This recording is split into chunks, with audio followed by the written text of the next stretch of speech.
नमस्कार, RT news 24 HD मध्ये आपले स्वागत आहे. श्री यशवंतराव ग्रामविकास व शिक्षण प्रसारक मंडळ करखाळा, तालुका उमरी, जिल्हा नांदेड येथील 11वे राज्यस्तरीय लोकसंवाद ग्रामीण साहित्य संमेलन. स्थळ बापूसाहेब देशमुख गोटेकर साहित्य नगरी, गिरीश गोटेकर इंग्लिश स्कूल संलग्नित विद्याभारती ज्युनियर कॉलेज उमरी येथे संपन्न. जुन्या काळात शेतकऱ्यांचे दुप्पट नुकसान या संदर्भात आपले मनोगत व्यक्त करीत आहेत माजी आमदार शंकरअण्णा धोंडगे, लोहा मतदारसंघ. जिल्ह्यातील व महाराष्ट्रातील दिवसभरातील घडामोडी पाहण्यासाठी आरटी न्यूज 24 HD YouTube चॅनलला सबस्क्राईब आणि लाईक करा. मी एक चळवळीतला कार्यकर्ता आहे, शेतकरी बी आहे आणि गेली 4 दशक 40 वर्ष शेतीच्या या आजाराला, शेतीच्या या अवस्थेला कोण जबाबदार आहे. सुरुवातीच्या काळात त्याचा शोध घेण्याचा प्रयत्न झाला आणि कोण कोण जबाबदार आहे हे माहिती पडल्यानंतर त्यांना नीट समजावं त्याच्याहीसाठी प्रयत्न झाले. शेतीच्या या आजच्या परिस्थितीचं जे काही कारण आहे किंवा जे कोणी जबाबदार आहेत ते पुढे भाषणात येतील, पण हे शेतीच्या लुटीचं जे तंत्र आहे ते काय आजचं नाही, ते फारा वर्षापासून आहे. फक्त काळ बदलत गेला, व्यवस्था बदलत गेल्या, तसे तसे शेतीच्या लुटीचे तंत्र बदलत. कारण मुठभर टाकून पोतभर काढणारा हा बळीराजा शेतकरी, म्हणजे याचा अर्थ असा की ज्याच्या कारखान्यामध्ये गुणाकाराचं भांडवल तयार होते. उभ्या विश्वामध्ये फार मोठी कारखानदारी पुढे आली या अलीकडच्या 10 दशकात, पण असा कुठलाही जगामध्ये कारखाना नाही की ज्या कारखान्यामध्ये गुणाकार होत निर्मितीमध्ये.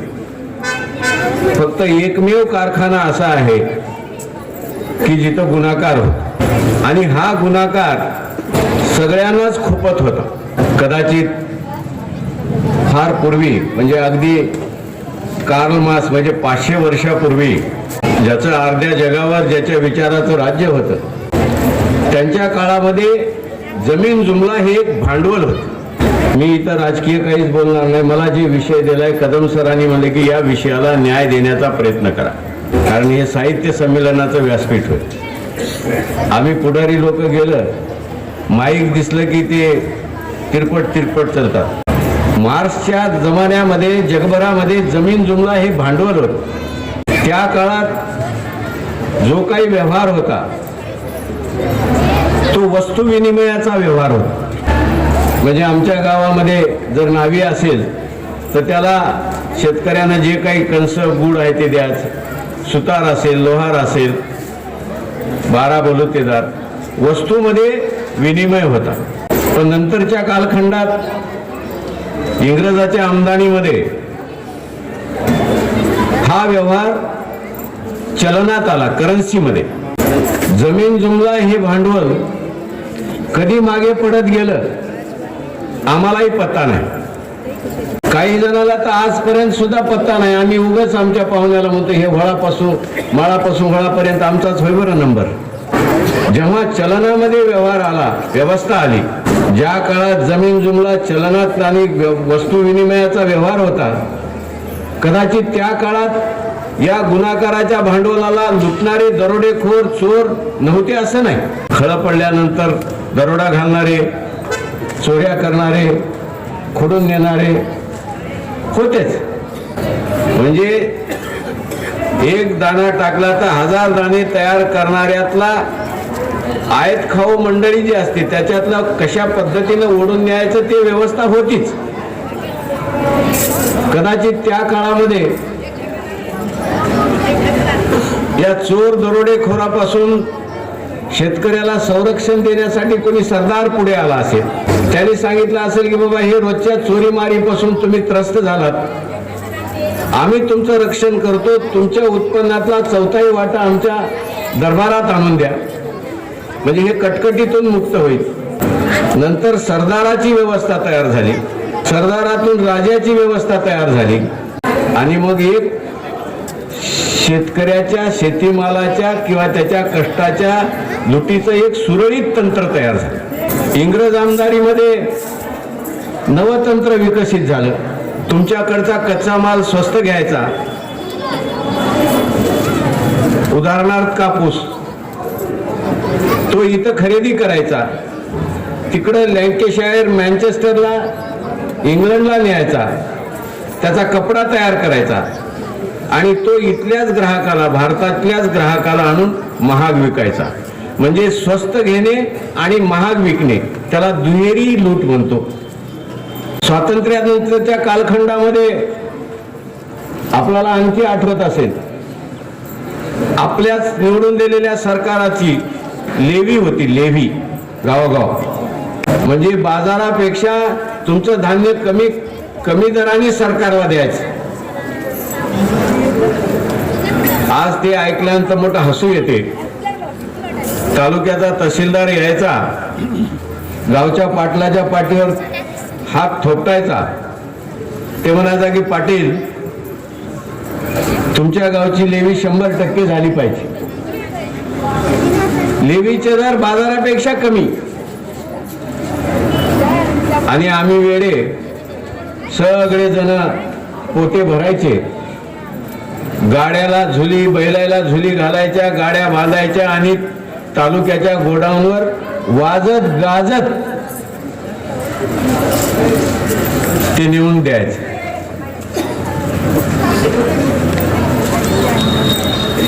मी हे मुद्दाम खरं तर इतक्या लांबून का बोलतो?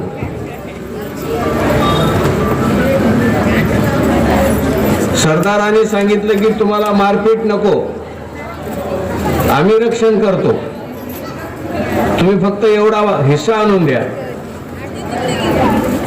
नंतरच्या काळात मारपीट वगैरे काही नाही, कायद्याचं राज्य आलं आणि मग कायदे करणं सुरू झालं.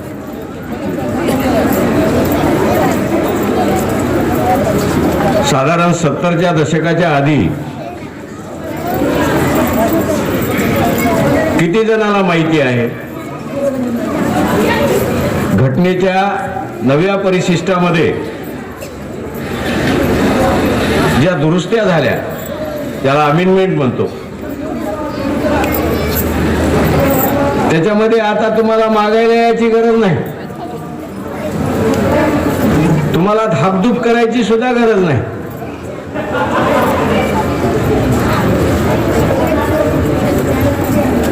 शेड्यूल 9 मध्ये अनेक कायदे असे तयार केले. त्यातला एक कायदा होता जीवन आवश्यक वस्तूचा कायदा.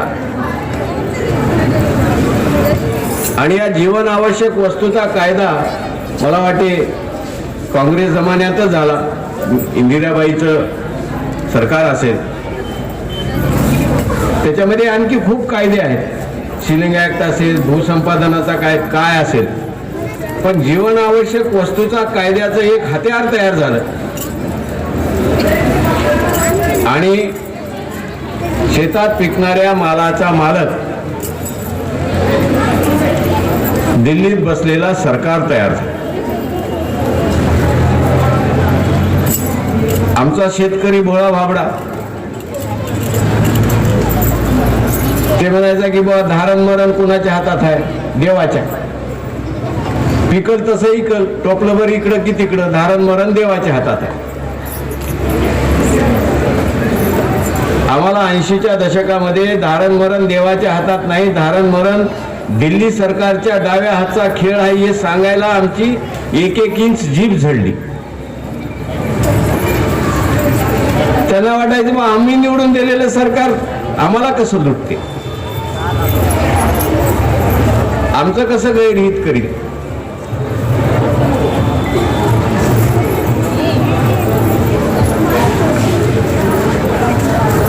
...1950 साली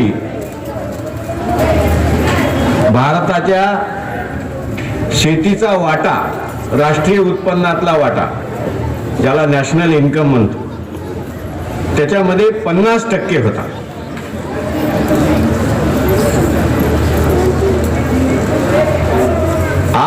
12% आहे.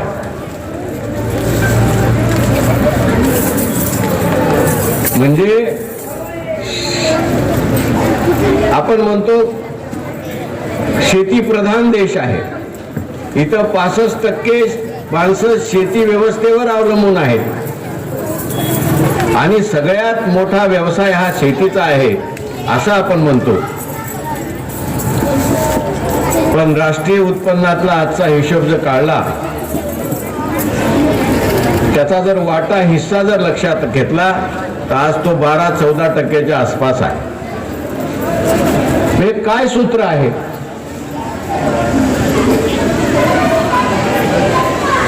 मधल्या काळामध्ये कारखानदारीतून देशाचा विकास हे एक समाजवादी सूत्र पुढे आलं. पण त्या कारखानदारीमध्ये 1 किलो लोखंड टाकलं तर 1च किलोचं चाक निघते. पण ते सूत्र घेतलं, त्याच्यावर मोठी गुंतवणूक केली, त्यांना मोठ्या सोयी सवलती दिल्या, जमीन, पाणी, बाजारपेठ, निर्यातीला प्रोत्साहन, बँकेतून मोठ्या प्रमाणात भांडवल, मोठ्या प्रमाणात प्रोत्साहन अनुदान, सूट सबसिड्या, एवढं मोठं दिलं 4-5 सलग दशक. आणि सगळ्यात मोठा देशातला व्यवसाय असलेला शेती आपण कधी बारकाईनं बघत नाही. गोविंदराव पाटील, आजपर्यंत सगळ्यात मोठी गुंतवणूक या देशाची किती टक्के? 2.5%. एकूण बजेटच्या सगळ्यात मोठा समाज, संख्येने मोठा, व्यवसाय मोठा, निर्धारित माणसं वेगळे, त्याच्यावर जास्त. आणि याच्या वाट्याला देशाच्या एकूण अर्थसंकल्पातला वाटा 2.5%. 2.5 ते 3 तर गेलाच नाही. मग सगळी गुंतवणूक कुठं? सगळा पैसा तिजोरीतला कुठं? मोठ्या प्रमाणावर कारखानदारीवर टाकला.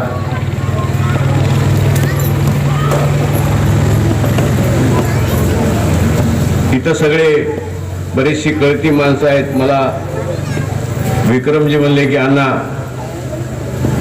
बऱ्याच दिवसापासून तुमचं आम्ही निवेदन ऐकलं नाही.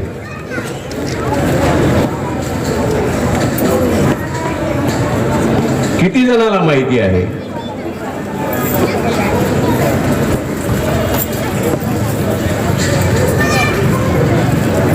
फक्त भारत, जगामध्ये एकच देश भारत आहे, एकच देश जगात की इथलं सरकार शेतीतून काढून देते. याचा शोध घ्या. हे खोटं असेल तर मी सिद्ध करायला तयार. जगात असा कोणताच देश नाही की तिथल्या सरकारच्या मदतीशिवाय तिथल्या देशातला शेतीचा व्यवसाय चालतो. असा जगात कोणताच देश नाही, फक्त भारत. देण्याचं सोडा, काढून देतात. आणि हे तोंडी नाही बोलत, हे कॉमर्स मिनिस्ट्रीचे, भारतीय इंडियन कॉमर्स मिनिस्ट्रीचे हे आकडे आहेत. पुणे सबसिडीचे आकडे आहेत.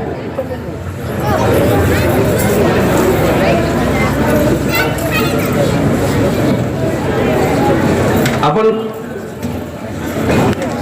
फार गोष्टीचा विचार करत नाही. काय करायचं? आता किती जणाला माहित आहे, परवा खाद्यतेलाची आयात झाली.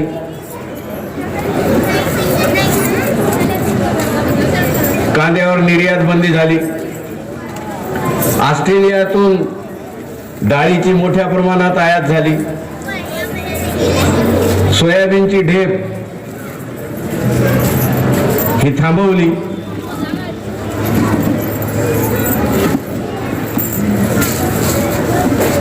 अहो, टोमॅटो सुद्धा आयात. हसायची वेळ आहे. याचा अर्थ असा आहे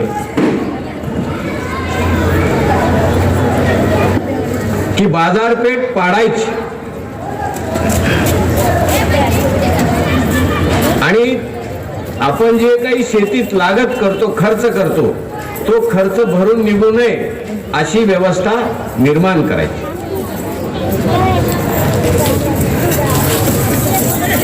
बाजारात माल आल्यावर साहजिक आहे आपल्या मालाचे भाव पडतात. मला एक यावर्षी तसं गेल्या वर्षीपासून कापसाच्या भावाबद्दल बोलतात. आणि घरात अनेक जणांच्या घरात आळ्या झाल्या, गेल्या सालचा कापूस तसाच आहे, आम्ही नाही वाढणार.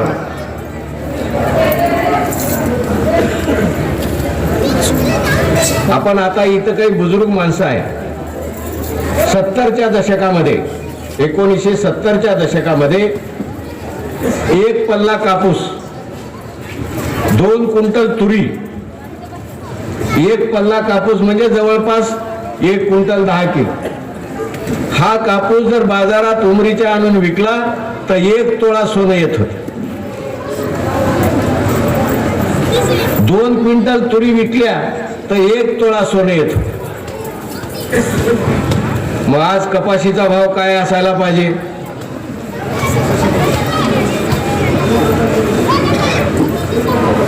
$60,000. आपण 10,000 कधी होईल म्हणून. मग हे जर सूत्र असेल तर मग आपल्या घरातलं 18 विश्व दारिद्र्य किंवा हे सगळा वनवास नाही संपत. कसा संपेल? बरं, हिशोब नाही, ठिशोब नाही.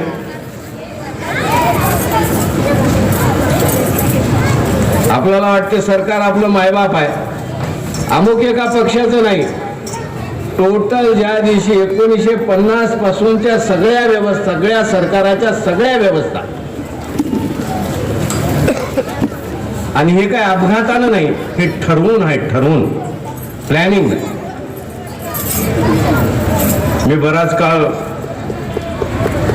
व्हीपी सिंग प्रधानमंत्री असताना, कैलासवासी व्हीपी सिंग, त्या काळात मी दिल्लीत जास्त राहायचो, काही कमिट्यांवरही काम करत. भयान परिस्थिती. त्या दिल्लीच्या भूतबंगल्यात मी तर म्हणतो भारताचं दिल्लीचं मंत्रालय इतकं जगामध्ये शेतकरी द्वेषी मंत्रालय जगामध्ये कुठंच नाही. मी देवीलालाचा लाडका कार्यकर्ता होतो, कृषी मंत्री होते ताऊ म्हणून, आणि साधारण 91च्या दरम्यानची गोष्ट असेल, आम्ही थोडं पाठीमाग लागून कापूस निर्यात व्हावा, आणि त्या काळात रशिया या देशात बऱ्यापैकी मार्केट होतं. आमचा हिशोब होता की 10 लाख कापसाच्या गाठी जर गेल्या परदेशात तर इकडं 500 ते 600 रुपये आपल्याला जास्त भेटतात.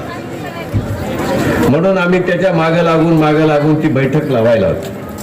बैठक लावली. बैठकीला खाजगी मिल मालक संघ, ते NTC, नॅशनल टेक्सटाईल कॉर्पोरेशन, कृषी मंत्रालय, सगळे सचिव उपस्थित होते, स्वतः मंत्री होते. इथल्या मिल मालक संघाची एक संघटना आहे कापसाच्या. त्यांचं म्हणणं असं असते की कापूस निर्यात होऊ नये, इथं स्वस्तात स्वस्त गाठी मिळाल्या पाहिजे. आम्ही आमचा पेपर कागद दिला, त्यांना सांगितलं की बा 10 लाख गाठी निर्यात होण्यासारखी परिस्थिती या देशात आता आहे, आपल्याला पुरून हे सरप्लस आहे. देवीलाल जी म्हणले, अरे बाबू लोग तुम क्या बोल रहे, ये नेता लोग क्या बोल रहे. त्यांनी सांगितलं की 2 लाख गाठी आपण बाहेर पाठवू शकतो. दोघांचे कागद घेतले आणि फटकुनी सांगून किसान नेताओं के 10 लाख और तुम्हारे 12 लाख एक्सपोर्ट करो. आम्ही म्हणलं लॉटरी लागली. 10 लाख मागायला आल्या तर 12 लाख म्हणजे ते तसा स्वभाव तसाच होता त्यांचा. पण पुढे काय झालं? काय नाही. ज्यानं ते प्रोसिडिंग लिहिलं मीटिंगचं त्याच्याकडे मी अनेक वेळेला चक्रा केल्या. त्यानं मला बा ऑर्डर निघाल्या की नाही निर्यातीच्या, कारण ज्या दिवशी कृषी मंत्रालयात ही निर्णय झाला त्या दिवशी आम्ही इकडे कार्यकर्त्याला शेतकरी संघटनेच्या फोन करून सांगितलं होतं, कापूस पाड्यापासून ठेवा, लय अडचण असेल तर अर्धा तरी ठेवा, 500-600 रुपये भाव वाढणार आहे. पाडवा गेला, पित्र गेले. मी एके दिवशी त्यांच्या चेंबरला गेलो. बोला सर जी अभी तक ऑर्डर नहीं हुआ. ते माझ्या 2-4 चक्रा बघून आरोतूरवर आलं. ते बोले आप कौन है? मैं बोला मैं अध्यक्ष हूँ संगठना का. अरे कुछ भी रहे, बोले बैठ तू. कपास ऐसा निर्यात नहीं होता. देवीलाल नहीं, तुम राजा जी के पास जाओ. राजा जी मुझे प्रधानमंत्री वीपी सिंह. नहीं होता. तो बोले तू देखा है क्या? बोले इस साल का डीसीएम दिल्ली क्लॉथ मिल का नफा क्या है? मैं बोला मुझे क्या पता. 268 करोड़ इस साल का नफा है बोले दिल्ली के. और वो किसके है? बोले मिल अंबानी साहब के. फिर अंबानी साहब की इच्छा है बोले कि ये गठान निर्यात नहीं होना, बाहर नहीं भेजना. और 268 करोड़ लोग जो नफा है करोड़, ये तुम्हारे जैसे ये धोती पहन के नेता लोग आते हैं ना, बोले वो करोड़ बोलने के बाद उनके सामने धोती खोल के खड़ा रहते. परसों हाउस में देखा क्या? बोले तुमने टेक्सटाइल पे डिस्कशन हुआ पार्लियामेंट में, 40 खासदार थे. बोले कितने हैं खासदार? म्हणजे कापूस या विषयावर चर्चा सभागृहात चालू असताना फक्त 40 खासदार.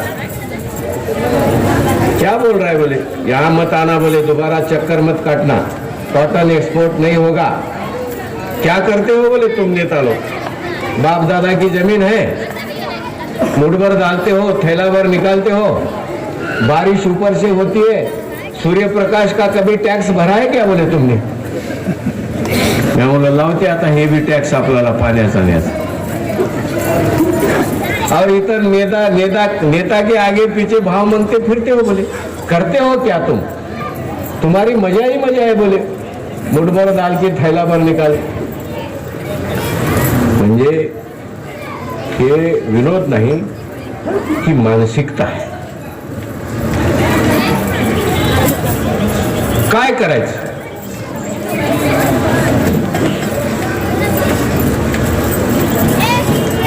हा विषय सरकारला कळत नाही असं नाही, नेत्यांना कळत नाही असं नाही, सगळ्यांना कळत, सगळ्यांना माहिती. आता ते कृषी मूल्य आयोग शेतीमालाचा भाव काढ. एका वर्षी आम्ही ते राव वीरेंद्र सिंग असताना सांगितलं 1 हेक्टर कापसाच्या फवारणीचा खर्च ₹1.28. आम्ही बोललो पाणी फवारणं होत म्हणजे इतका वाह्यातपणा आहे. काय कर?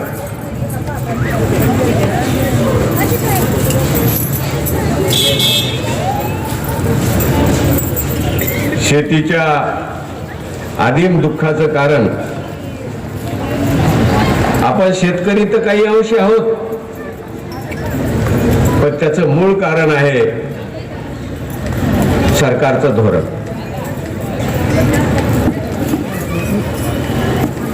हे बदलावं लागेल.